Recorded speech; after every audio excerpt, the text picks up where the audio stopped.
میرے پریے بھائیوں اور بہنوں، یہ اس چیل کی کہانی ہے جو کئی دن سے ایک بڑے سے کبوتر خانے کے چاروں طرف منڈرا رہی تھی اور طاق میں تھی کہ اڑتے کبوتر پر جھپٹا مارے اور اسے لے جائے۔ لیکن کبوتر بھی بہت پھرتیلے اور ہوشیار تیز اڑان والے تھے۔ جب بھی وہ کسی کو پکڑنے کی کوشش کرتی وہ پھرتی سے بچ کر نکل جاتے۔ چیل بہت پریشان تھی کہ کیا کرے اور کیا نہیں کرے۔ آخر اس نے سوچا کہ کبوتر بہت چالاک اور پھرتیلے اور تیز اڑان والے ہیں، کوئی اور چال چلنی چاہیے، کوئی ایسی ترکیب کرنی چاہیے کہ وہ آسانی سے اس کا شکار بن سکیں۔ چیل کئی دن تک سوچتی رہی، آخر اس کی سمجھ میں ایک ترکیب آئی۔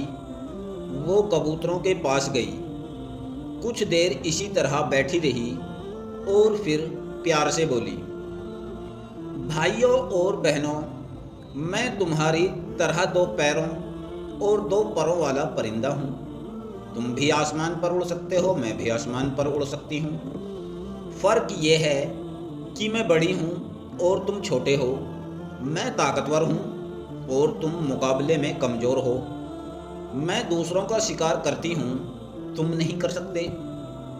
میں بلی کو حملہ کر کے زخمی کر سکتی ہوں اور اسے اپنی نکیلی چونچ اور تیز پنجوں سے مار بھی سکتی ہوں۔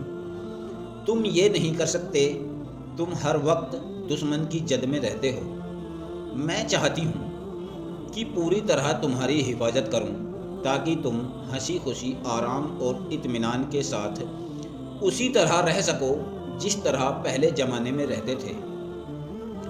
آزادی تمہاری پیدائشی حق ہے اور آزادی کی حفاظت میرا ہے۔ میں تمہارے لیے ہر وقت پریشان رہتی ہوں۔ تم ہر وقت باہر کے خطرے سے ڈرے ڈرے سہمے رہتے ہو۔ مجھے افسوس ہے اس بات پر کہ تم سب مجھ سے ڈرتے ہو۔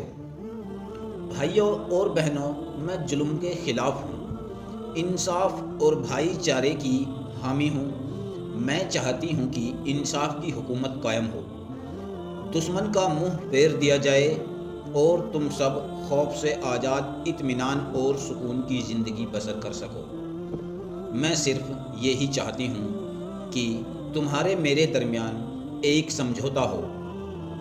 ہم سب عہد کریں کہ ہم مل کر امن کے ساتھ رہیں گے، مل کر دشمن کا مقابلہ کریں گے اور آزادی کی زندگی بسر کریں گے۔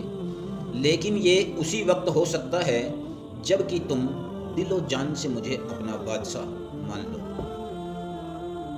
جب تم مجھے اپنا بادشاہ مان لو گے اور مجھے ہی حقوق اور پورا اختیار دے دو گے تو پھر تمہاری حفاظت اور تمہاری آزادی پوری طرح میری ذمہ داری ہوگی۔ تم ابھی سمجھ نہیں سکتے کہ پھر تم کتنے آزاد اور کتنے خوش اور خرم رہو گے۔ اسی کے ساتھ آزادی، چین اور سکون کی نئی زندگی ہوگی۔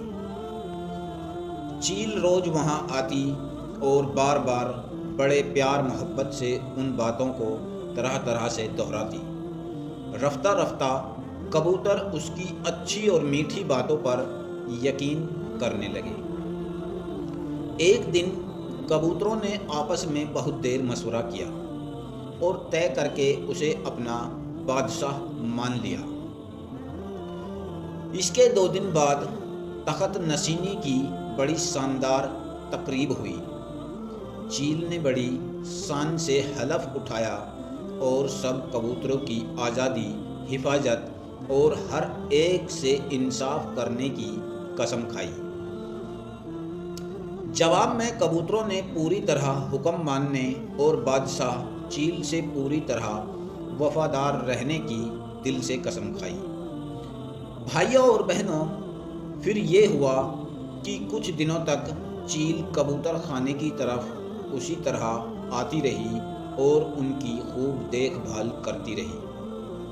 ایک دن بادشاہ چیل نے ایک بلے کو وہاں دیکھا تو اس پر اپنے ساتھیوں کے ساتھ ایسا زبردست حملہ کیا کہ بلّا ڈر کر بھاگ گیا۔ چیل اکثر اپنی میٹھی میٹھی باتوں سے کبوتروں کو لبھاتی اور انہیں حفاظت اور آزادی کا احساس دلاتی۔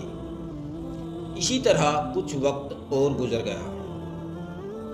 کبوتر اب بغیر ڈرے اس کے پاس چلے جاتے۔ وہ سب آزادی اور حفاظت کے خیال سے بہت خوش اور مطمئن تھے۔ ایک صبح کے وقت جب کبوتر دانہ چگ رہے تھے تو چیل ان کے پاس آئی۔ وہ کمزور دکھائی دے رہی تھی۔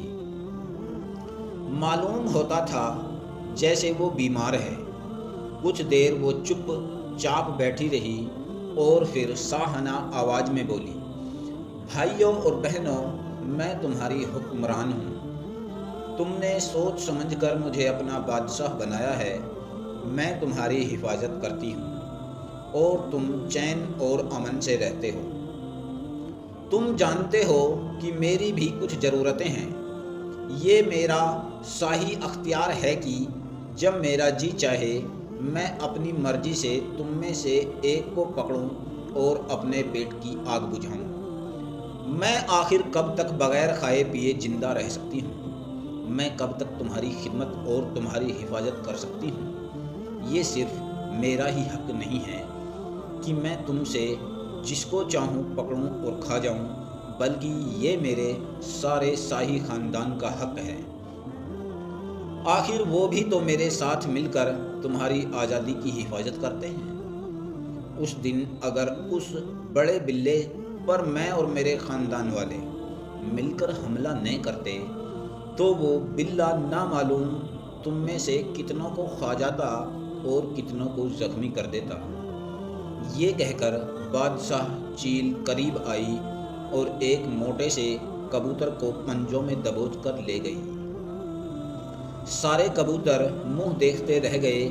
اب بادشاہ چیل اور اس کے خاندان والے روز آتے اور اپنی پسند کے کبوتر کو پنجوں میں دبوچ کر لے جاتے۔ اس تباہی سے کبوتر اب ہر وقت پریشان اور خوف زدہ رہنے لگے۔ ان کا چین اور سکون مٹ گیا تھا۔ ان کی آزادی ختم ہو گئی۔ وہ اب خود کو پہلے سے بھی زیادہ غیر محفوظ سمجھنے لگے اور کہنے لگے، ہماری بے وقوفی کی یہی سزا ہے۔ آخر ہم نے چیل کو اپنا بادشاہ کیوں بنایا تھا؟ اب کیا ہو سکتا ہے؟ رات گئی بات گئی۔